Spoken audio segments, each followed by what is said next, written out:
política, y sobre todo para un liberal, es el arte de lo posible. ¿Usted se compromete, usted garantizaría a los españoles que si de usted depende no habrá terceras elecciones? Ese es mi compromiso. Si yo estoy en el gobierno, en un mes me he comprometido a formar gobierno, es decir, a llegar a un acuerdo de gobierno, y si estoy en la oposición me comprometo a lo mismo, es decir, a poner el país en marcha en un mes y que si me llama el gobierno al día siguiente montemos una mesa de negociación con las 10 reformas o las reformas de Estado que yo creo que son transversales al país y para desbloquear España inmediatamente. Es decir, no hay tiempo que perder, no hay dinero que perder. A mí me importa más lo que ocurra a partir del 11 de noviembre que lo que ocurra el 10 de noviembre. Es decir, porque más allá del resultado, cómo se muevan los votos, la abstención, la participación, es clave, ¿no? Y la gente tiene que ir a votar masivamente precisamente si quiere cambiar las cosas. Pero dicho eso, el 11 de noviembre, allí se acaban las campañas. Yo me he comprometido a que no haya terceras y a poner todo lo que haya de mi parte para que no haya más elecciones. Los demás tendrán que hacer lo mismo. Yo quiero gobernar España, yo quiero ser presidente de España porque creo que ni Sánchez ni Casado tienen en este momento el compromiso por España que yo estoy manifestando. Lo importante, uno cuando quiere tu país, cuando quieres a tu país, no solo lo quieres si eres presidente, lo quieres siempre. Yo creo que he demostrado en mi trayectoria política, con acuerdos de investidura, con acuerdos de presupuestos, con acuerdos de gobierno autonómicos y municipales que han puesto en marcha decenas de municipios y de comunidades autónomas en marcha.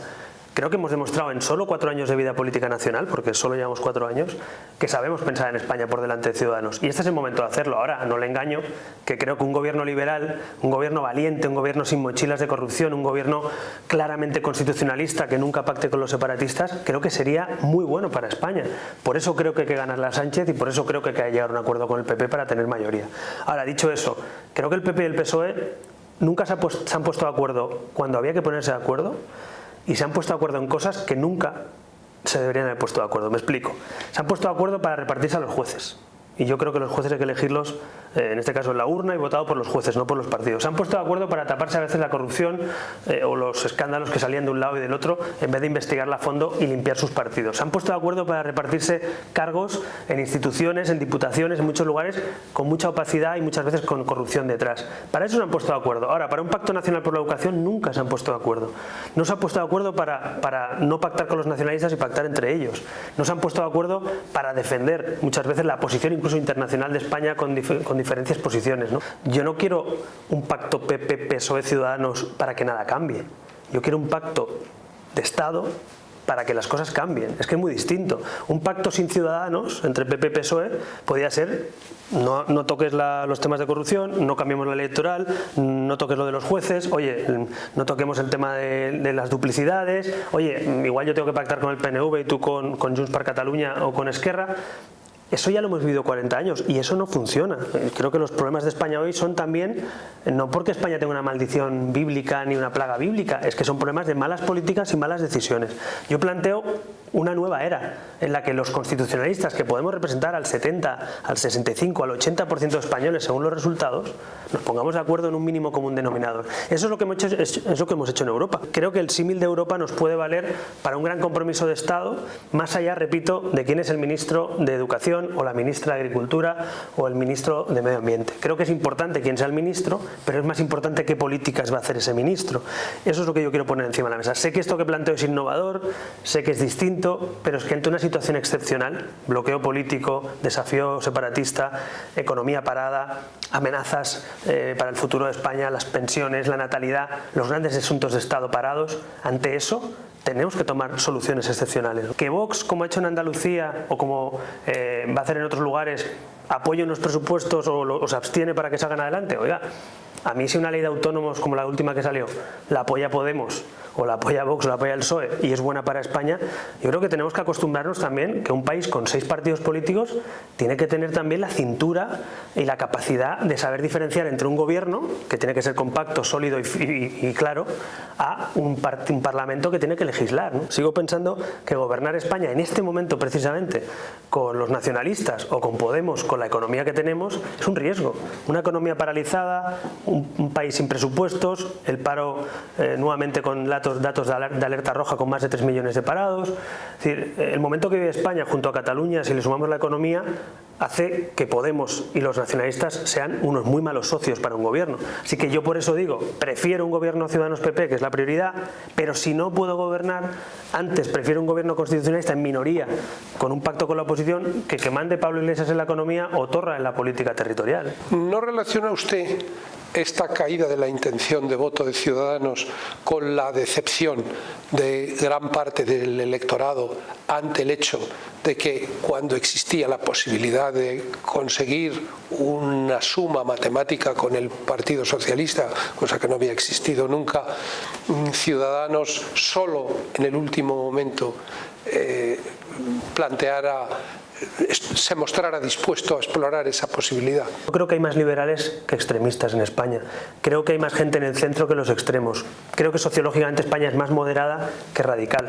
Eso es una realidad. Entonces, igual que en la última campaña también habían encuestas que decían que no sé quién iba a sacar no sé cuántos escaños, la realidad es que fue muy distinta, ¿no? Entonces yo sigo pensando que esta campaña está siendo decisiva día a día para convencer a muchos indecisos, y que entiendo que los extremos suelen estar más movilizados desde el punto de vista electoral, pero también es verdad que los moderados se acaban moviendo al final. Entonces, ¿qué está sucediendo en estos días?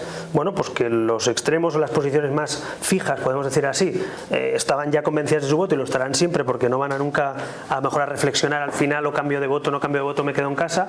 Y en cambio las posiciones más moderadas van decidiendo su voto conforme avanza la campaña, incluso hasta el último día. Nuestros votantes en la última campaña, el 50% de votantes de Ciudadanos se decidieron en campaña. Es mucho. O sea, que la mitad de tu electorado se decida en campaña, cuando otros partidos solo tienen un 20, un 25%, es mucho, para bien y para mal. Quiere decir, como decías tú antes, que tu suelo es menos fijo, pero que tu techo también. Así que yo confío que en esta campaña electoral, conociendo nuestra propuesta de desbloqueo, nuestras reformas, nuestra valentía a la hora de defender la unidad de España y la igualdad, creo que va a ser muy útil para que los españoles vuelvan a retomar la confianza y el pulso a pesar del cansancio, ¿no? España nunca ha sido una nación de naciones, nunca ha sido una nación de territorios, por lo menos en la era moderna, desde las constituciones modernas. España es una nación de ciudadanos, que tienen los mismos derechos, vivan donde vivan, trabajen donde trabajen, nazcan donde nazcan. Es una nación de ciudadanos libres e iguales. Así nació Ciudadanos. El lema de la campaña de nacimiento de Ciudadanos fue: los derechos son de las personas, no de los territorios. Por eso es muy difícil un acuerdo con quien plantee una nación de naciones, o con quien plantee unos privilegios y unos agravios. Yo creo que España, por encajar a los nacionalistas y a los separatistas en España, ha desencajado España entera. Es decir, ha quebrado la igualdad de derechos y oportunidades en toda España, hay más desigualdades que nunca a nivel educativo, a nivel de inversiones, hay problemas para desplazarte en el territorio si eres funcionario, para tener una tarjeta sanitaria única. Es decir, hemos desencajado España. ¿Yo qué planteo? La revolución de la igualdad de oportunidades, es decir, vamos a retomar el hilo de esa nación de ciudadanos libres e iguales.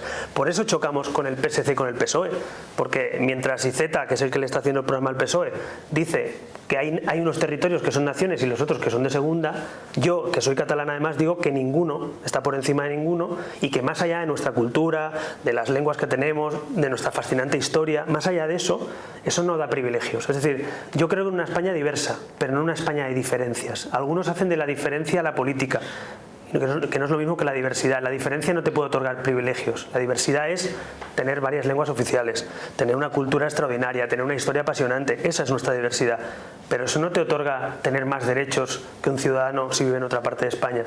Parece una cosa menor, pero para mí es estructural, es fundamental. Por eso chocamos con ese modelo que plantea el PSOE y el PSC de la nación de naciones, no por un concepto filosófico o intelectual. ¿Qué solución aporta Ciudadanos más allá del 155? Porque el 155 es un mecanismo recogido en la Constitución como algo transitorio, no se puede aplicar el 155, como es lógico, de manera permanente. Entonces, ¿cuál es la solución? En Cataluña creo que el gran error que está cometiendo el bipartidismo, y ahora en particular el PSOE, es equivocarse en el diagnóstico. Es pensar que la solución es, después de un golpe a la democracia o una condena por sedición o malversación, conceder más todavía el nacionalismo, ¿no? Oiga, que es que no tienen suficiente, ahora quieren los jueces. Imaginan a Torra nombrando jueces. Señor que corta carreteras ilegalmente, ¿le vamos a dar, como dice Iceta, la potestad de nombrar a jueces? Si hay que quitarle esa potestad al bipartidismo, ¿cómo se la vamos a dar a Torra? Están proponiendo, incluso Iceta proponía una especie de cuponazo de cupo para Cataluña. Oiga, si además del cupo que tenemos en el País Vasco, calculado insolidariamente a mi juicio, a un territorio con el 18% del PIB lo sacas de la caja común, tenemos un problema de financiación para toda España. Es decir, el PSOE y el PSC se equivocan cuando piensan que el problema es que no tienen suficiente. No, el problema es que han utilizado todo lo que tenía el Estado a disposición: educación, televisión pública, embajadas, incluso policía y Mossos d'Esquadra lo han intentado utilizar todos los resortes, desde Pujol hasta hoy, para separarnos del resto de España, para quitarme mi nacionalidad española como catalán. Entonces mi diagnóstico es distinto, es, oiga, al revés, hay que controlar las competencias que tienen, hay que implantar la alta inspección del Estado en educación, hay que garantizar el bilingüismo, tiene que haber buena financiación, sí, pero dentro de un sistema de financiación común. No podemos comprarle las tesis y la mercancía averiada al nacionalismo. Y el problema es que el PSC, que ha absorbido intelectualmente al PSOE, está comprando las tesis del nacionalismo. Por eso yo no coincido más allá de los debates que se abran de solución. ¿Qué propongo en definitiva? Que quien quiera gobernar Cataluña sea leal al Estado. Primero, o sea, Tarradellas y Suárez se pusieron de acuerdo porque eran dos grandes políticos, pero sobre todo porque ambos tenían sentido de lealtad a un Estado, a un país, a una democracia. Torra no la tiene. Cuando yo digo cesar a Torra no es porque me caiga mal o bien Torra, no es porque sea independentista ni siquiera, es porque no respeta las reglas de juego, es porque corta carreteras o aplaude la violencia. Mire, ni los peores lendakaris, ni los más nacionalistas se atrevieron públicamente a aplaudir a los violentos. Luego en privado cada uno hacía lo que decía o no, y Arzayus aquello del árbol y las nueces. Pero la realidad es que nunca hemos tenido un presidente autonómico que llegara tan lejos.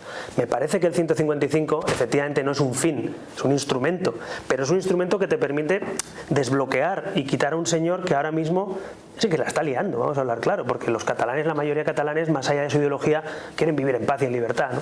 Así que por eso yo planteo el 155, no es un fin, es un instrumento para retomar la confianza, para retomar la convivencia, para retomar la seguridad pública, y a partir de ahí yo estoy dispuesto a sentarme en una mesa, como hizo Suárez con Tarradellas, con cualquier político que respete las reglas de juego, la Constitución y el Estatut. Estoy dispuesto. Creo que un presidente tiene que tener la capacidad de diálogo, incluso con los que piensan muy distinto, pero no estoy dispuesto a ceder a aquellos que chantajean al Estado. Un referéndum de independencia a cambio de violencia en las calles. Y la última, el Partido Socialista ha intentado tergiversar la postura de Ciudadanos en torno a la exhumación de Franco. Ellos decían, dibujaban a Ciudadanos como un partido en contra de la exhumación. Según tengo entendido yo, ustedes estaban a favor, pero en contra de la forma en la que se hizo, del decreto urgente aquel, y creo, si no recuerdo mal, que por eso se abstuvieron. ¿Usted cree que esa abstención se ha explicado lo suficiente y cree que esa abstención en el decreto definitivo de la exhumación de Franco les ha podido penalizar electoralmente?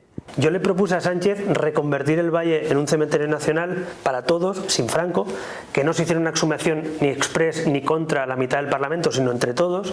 Oye, como lo hicieron en la transición, ¿por qué Felipe González o incluso Zapatero no lo hace? Pues porque sabe que todavía en la sociedad española eso, sin consenso, no se hace. Y a mí me parece, yo si me hubiera tocado como presidente hacer algo así, me hubiera sentado con toda la oposición. No hubiera movido un dedo si la oposición no hubiera estado de acuerdo en el momento y en las formas. Y si lo hubiéramos hecho, hubiéramos mostrado unidad, no enfrentamiento, ¿no? Dibujar a la mitad de España como franquista hoy es una broma, o sea, es una auténtica broma. Pablo Iglesias ahora supongo que también, como le ha criticado las formas a Sánchez, pues también le consideran franquista, como al resto de españoles, pero no somos franquistas, somos demócratas, que no nos gusta un pelo ni un dictador, ni Franco, pero tampoco podemos priorizar esa política sobre el resto, ¿no?